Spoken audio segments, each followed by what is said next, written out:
Hello and welcome tonight to our second programme of talks in our archaeological series, which accompanies the exhibition If Stones Could Speak in the Alley Theatre in Strabane. And I'm delighted to introduce Claire Foley, a renowned archaeologist, who will now talk about Creggandevesky, a Neolithic site based in County Tyrone. And she will explore the Neolithic burial practices and reveal all the information and the detail that went on in the excavations of that site. So, Claire, over to you. Looking forward to hearing from you. Thanks, Roisin, and thank you so much for inviting me, remembering me indeed, because I've retired now from my work for about 5 years, but I'm still obviously a practicing archaeologist. You never stop. I just want to talk today now or tonight about the Creggandevesky Court Tomb, and this is one of a most amazing series of megalithic tombs, which I'll show you a map of in a moment. But I just want to give you a few bits of background first. The megalithic tradition came to Ireland really as part of the first farming influx into Ireland about 6,000 years ago. And I should say that the first agriculturists came really from the Middle East, all up through Europe, over several thousand years, arriving in Ireland about 6,000 years ago. And they came into Tyrone. I'm only going to talk about Tyrone mainly. They came into Tyrone because they found the glacially deposited soils of this upland area very attractive to cultivate and graze. Because down in the river valleys there was a lot of dense forest, and the clays were much heavier, and they found those rather difficult to cultivate with their very primitive tools. We also believe that these early agriculturists had an acutely developed sense of the values of particular soil types, and that knowledge combined with what was then a slightly warmer climate, we think it was about 1 to 2 degrees warmer at that time, that provided them with the motivation to expand from coastal zones, which they had been occupying up till then in the Mesolithic, which was more the nomadic period. So the impetus for moving inland was a combination of pioneering spirit, you could say, and I have actually suggested population pressure, but that's not quite right, because we think the population at this time was extremely low. Like if there were a few thousand people on the island, that's probably what it was. We've really come on since then. Food and how to harvest it was obviously a very big concern at the time, and especially at lean times of the year. So in prehistoric times, this would have, the lean time of the year was really from sometime early in the new year, when the previous year's food was getting scarce, until the harvesting season at the beginning of the following autumn. So, you know, they had to be jolly skilled to save up enough food and seed for the next season. So all that kind of agricultural lore came in at that time. So then I just want to say a bit about the burial monuments. Well, this is how the countryside would have looked when the first agriculturists came in. I don't mean that it was all densely forested, but this is a piece of natural woodland where the earlier inhabitants would have used to move about, following the deer, following the salmon, managing to feed themselves with natural resources. And then that all gradually changed with the introduction of agriculture. So as Roisin mentioned, it is the Neolithic period. And this is a mock-up, which I actually took a photograph of in a museum in Europe somewhere, of 2 people dressed in what we think would have been a typical dress of the period. They were well into weaving. They were well able to make all the tools that they needed. They had the leather shoes and so on. And this man is standing here with his bow and his quiver of arrows for going out hunting. But we have to, unfortunately, we tend archaeologically to look at the places in the landscape as objects, and we sometimes forget to talk about the people. And I'm really keen that we should try to connect the mindset of the people with the creation of the various things. So I'd like you to think about the people as we go through the talk. This is a reconstruction drawing of a Neolithic house. Now again, this long timber framed style of house came in at the same time as court tombs into Ireland. We now know that it was fairly short-lived. After a couple of hundred years, they stopped building these very strong, big rectangular structures, and they went to more circular and less major architectural styles. But this is just to show you how the people might have approached their house. They were bringing in some firewood, as you can see. And an interior view to show them preparing some food in the background there, grinding grain in the foreground, right-hand side, and cooking something over a fire. It's not clear whether they would have had the fire inside or outside. It might have been more dangerous to have the fire inside, but we do find the remains of hearths in these buildings. Obviously, they had to keep themselves winter. Now, I just want to say a word about peatland because a large number of prehistoric monuments, burial monuments of all kinds, from big megalithic tombs right down to small cairns and indeed field walls, are often found covered in what grew later as blanket peat. Now, after the last ice age, we had raised peat in the lowland basins, especially the middle of Ireland and small lakeland areas and other places. But this blanket peat appears to have grown when the weather got a bit cooler and wetter from around 1200 BC, and it grew over the earlier landscapes. And I know that's a hard concept for people, but I just wanted to show this picture because people who are out peat cutting frequently find prehistoric remains down at the bottom of the peat, or less prehistoric remains, more modern, maybe medieval remains halfway down. That's for another day, but just to get that concept, because it's very, very important, because we probably will still discover a lot more tombs and other features under the peat if people are thinking about it and they can report them. So I just want to show two maps here. The one on the left is all the megalithic tombs in Ireland, upwards of 1,500 really in number. The red dots are the court tombs, and you can see that they're mainly distributed across the northern part of Ireland, with the weight of them in the west, in Sligo, Leitrim and North Mayo. And the map on the right is a map showing just the court tombs in Ireland, again extrapolated from the map on the left. And in England we have, or throughout Britain, we also have things which tended to be called long barrows in the south and other names in Scotland, but they are more or less the same culture. So just to kind of put it in a little bit of context, as I mentioned, the concept of building megalithic tombs came from Europe.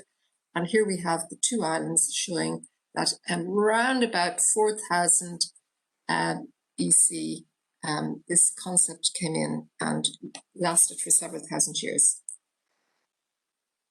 Now, I must apologize for the badness of this map because I took a photograph with my phone out of a book, and that's why it's so appalling.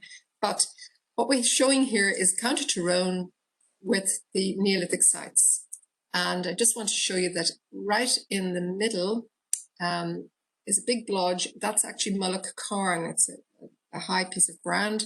And to the right of Mullaghcarn Carn is a little nest of dots. And that little nest of dots is where Creggandevesky is.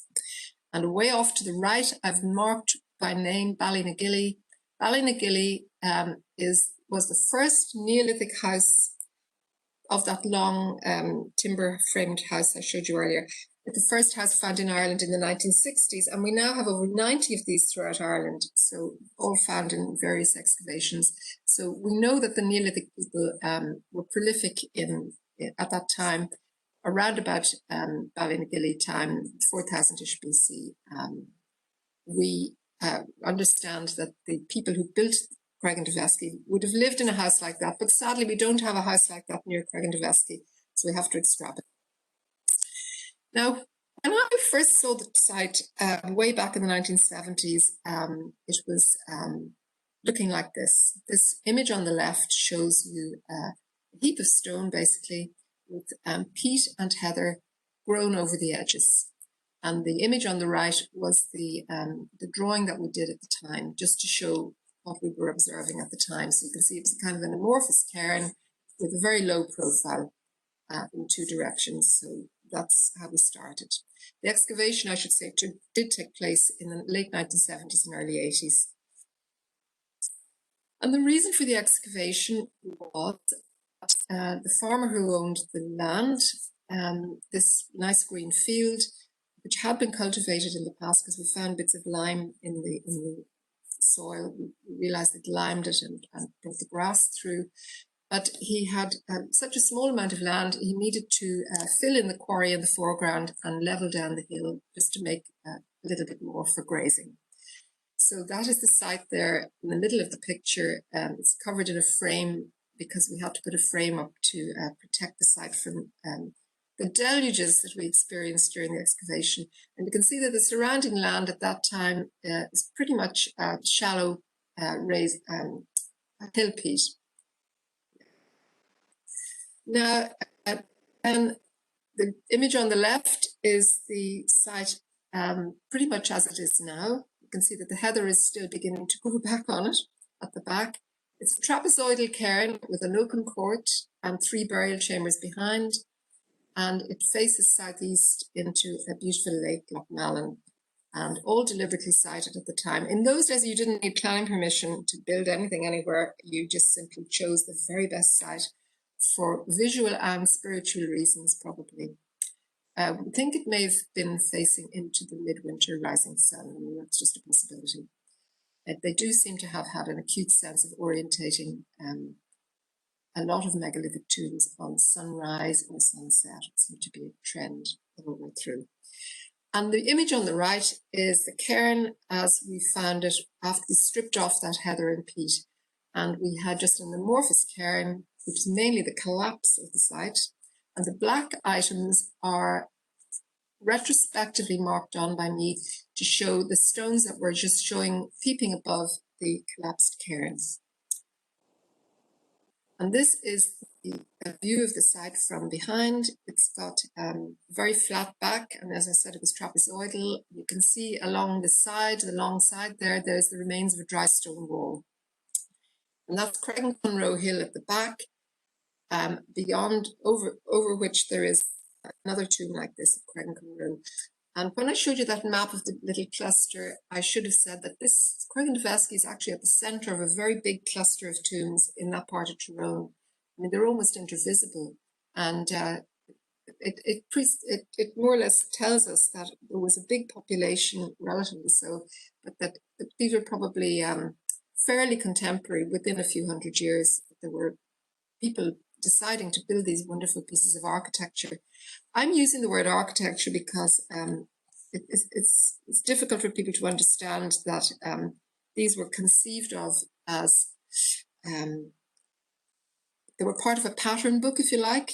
The similar kinds of elements appear in old court tombs in Ireland, and you can pick up the same elements in the Cotswold Severn area in Britain and Scotland. And you'll see that they were using the material that was available generally locally, but that they were at the same time adhering to preconceived ideas. So it's definitely architecture, in my view.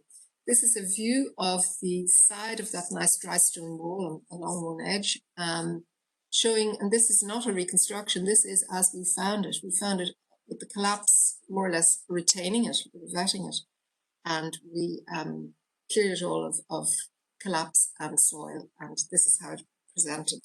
So that's still there today. This is a view of the front end of the cairn, more or less with the heather and bog off, and showing just the major stones peeping above the surface.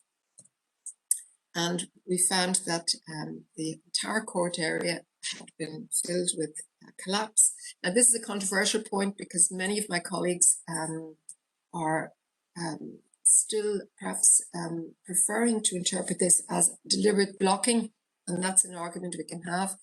And I've interpreted it as collapse because I didn't see much difference in the character of the stone along the sides that had fallen away or in the court. I feel it's stone which had all slipped off a much higher cairn. And that's the court area after the clearance of that stone. The little the supports which you see under the only stone that remains intact of the roofing is the lintel over the entrance. Those supports were just put in temporarily to keep us safe in case it collapsed. It's still intact, I'm glad to say. If you're looking along the top of the cairn after you can see some grass here. It was growing at the top where it was a little bit too dry for the peat and heather. But you can see these very large stones are part of the roofing system of the, which again was along the side of the chambers, but most of the roofing had collapsed inwards. And just a view from the back of the cairn towards the entrance, showing you that there are pairs of jambs, like jambs, separating the different chambers. If you can just spot them, two big ones in the first, the bottom of the first chamber and two behind. That I was mentioning, with its lintel still intact, rather awkward entrance. It doesn't have elegant portal stones, which you have in so many cairns.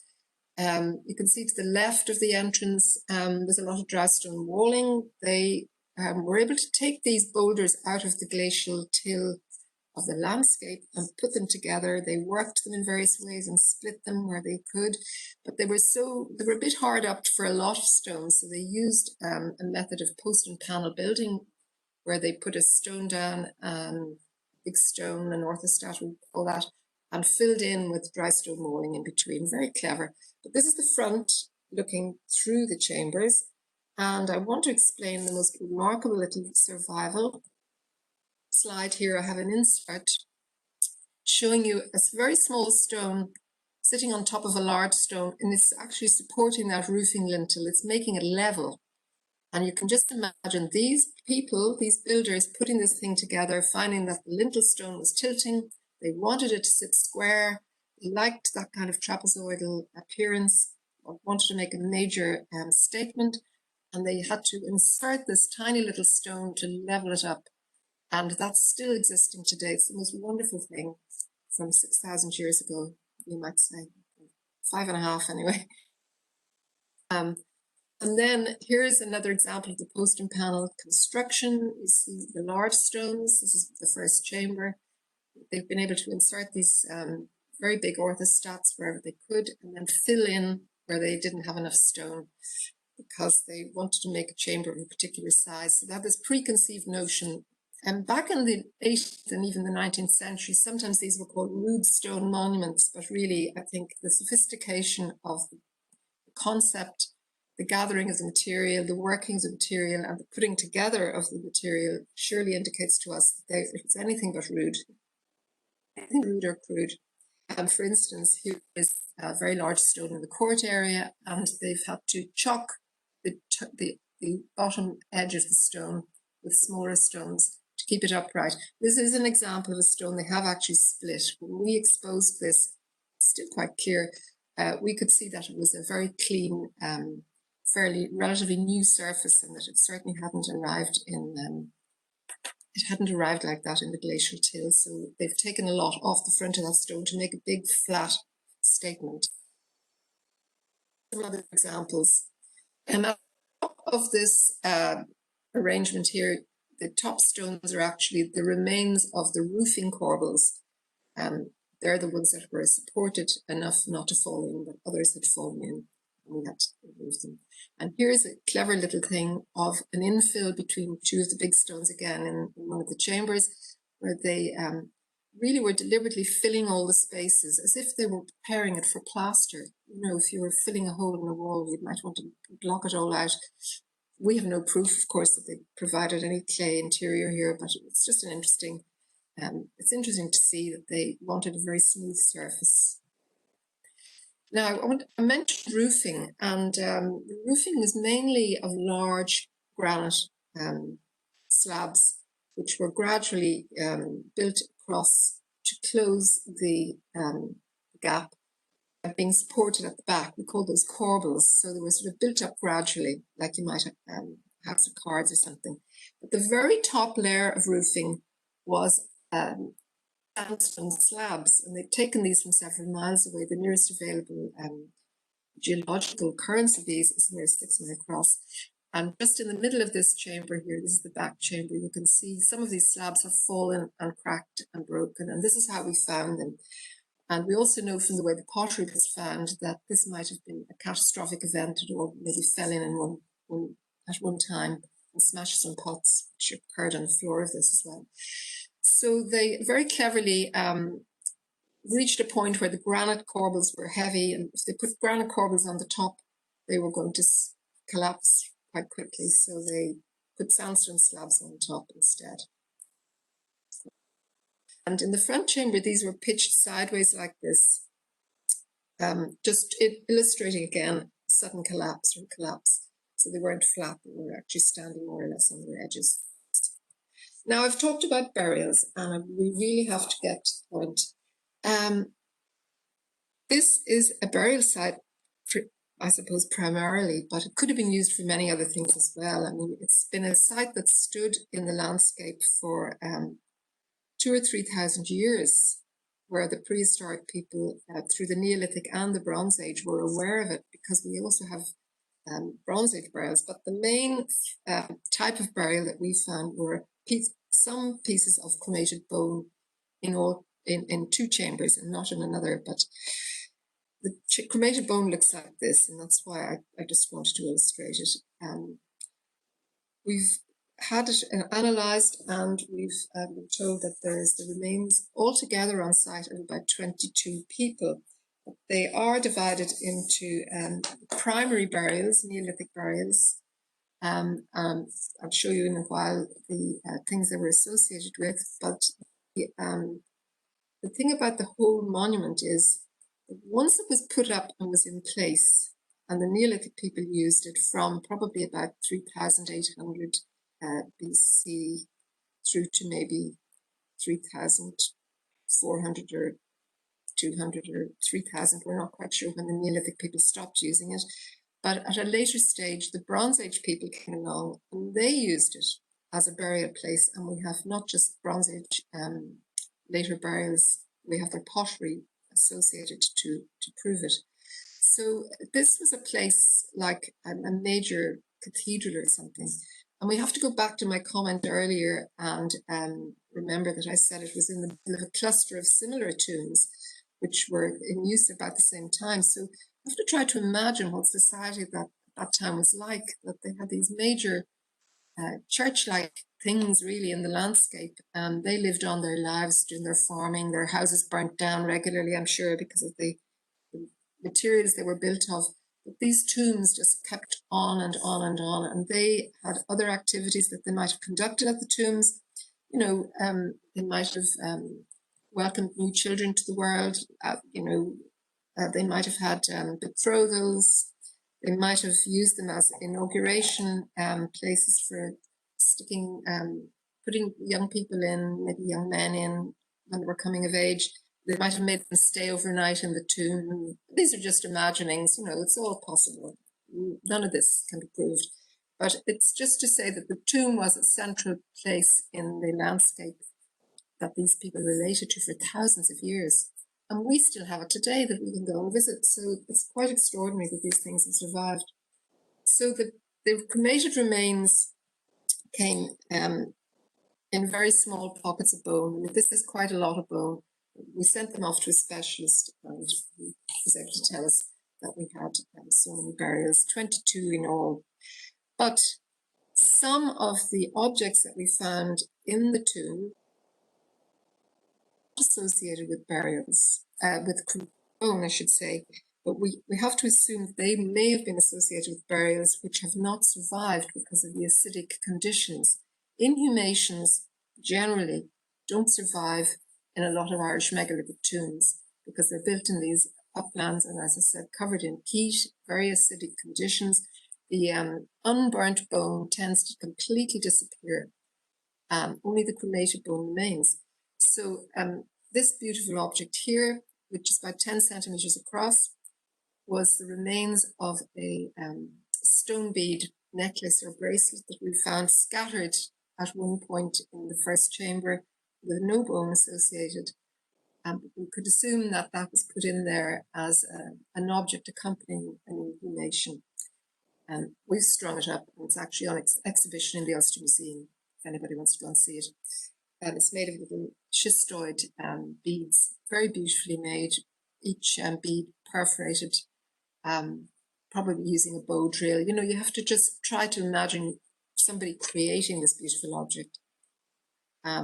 So other things found in the chambers, but not found with cremated bone, things like this nice black chert arrowhead on this picture, and some of these other arrowheads. The one on the bottom right is actually a javelin head, and I have to apologize because it's been illustrated upside down. The point is broken. It should really be illustrated the other way around. And the little object on the left, which is a circle around it, is what we call a barbed and tanged arrowhead.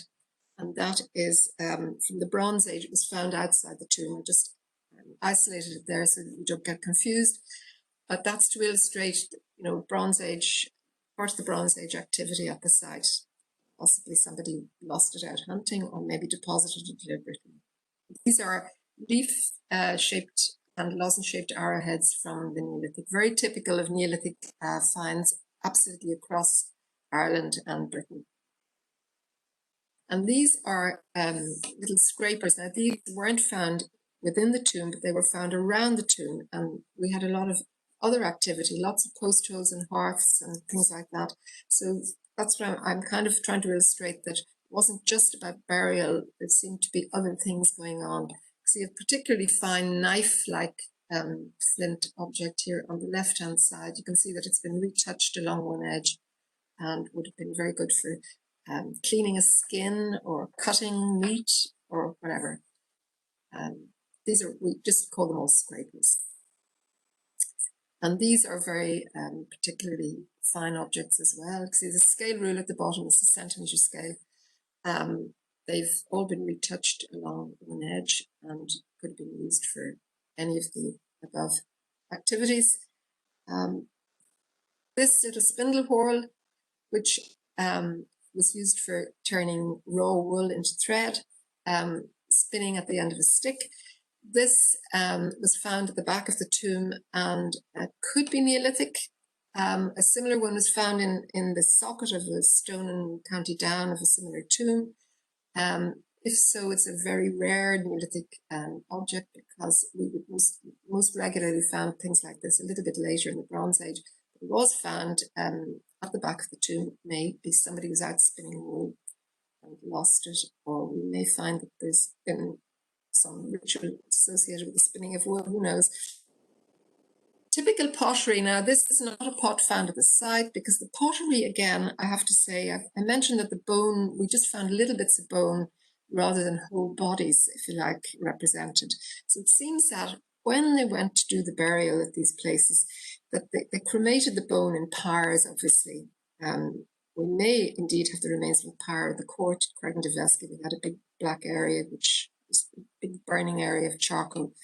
But we didn't have any cremated bone associated, so we can't be so sure. But they certainly burnt the bone in order to bury it somewhere else, perhaps. And then they may have divvied up the bone and kept some at home and maybe gave some to relatives, but they generally just have small amounts arriving at the site. And the same with the pottery. We didn't really find any whole pots, even though we excavated over 4 very careful seasons. It was all handwork, and we certainly didn't miss anything. So we just found bits of pots. So it's quite likely that pottery, again, may have been just brought as a token gesture, perhaps from the homestead of the person being buried or the people being buried. Yes, the 22 cremated individuals, they were mostly found, as I say, in the gallery, burial gallery. But we had a pocket of bone found high up on the collapse of the court. Do you remember I mentioned about the court being filled with stone, and just under the very, very rim of the lintel on the very top of the collapse, that was where we found the Bronze Age bone deposited. So there was a very clear distinction between the bone found in the chambers and the bone which came along up to 1500 years later, just to say. So anyway, this beautiful Neolithic bowl, we call it a carinated bowl. It has a shoulder. These were handmade coil-built bowls, and they can come up to 30, 40 centimeters in diameter. They're amazing objects, and we're obviously very skilled at making them. We can't say who made them exactly, but they weren't imported into the area. We also know that they're more likely to have been made with local clays. And I've put this up, which isn't from the region, but just to show an example, because it's quite rare, of a woven bag. It seems to be woven of straw or something like that, but there's a stone axe associated with this. So we know this is an example of Neolithic weaving.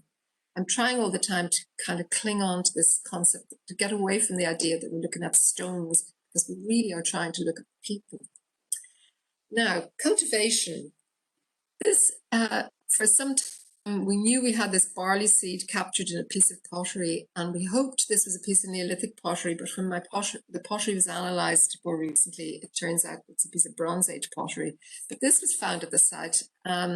So we don't have any examples of the Neolithic cultivation, but we know that they had a primitive wheat, and they would have grown it on the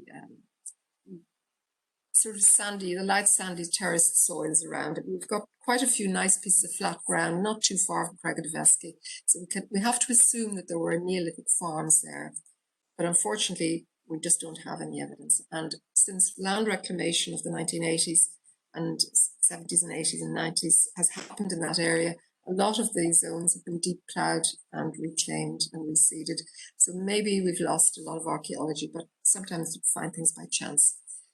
So that's, I think, a putty imprint of the seed. I put this up to show you the kind of agricultural organisation that we know they had in the Neolithic. Now, we have looked for these in County Tyrone. We've looked for field systems. These are made of dry stone wall.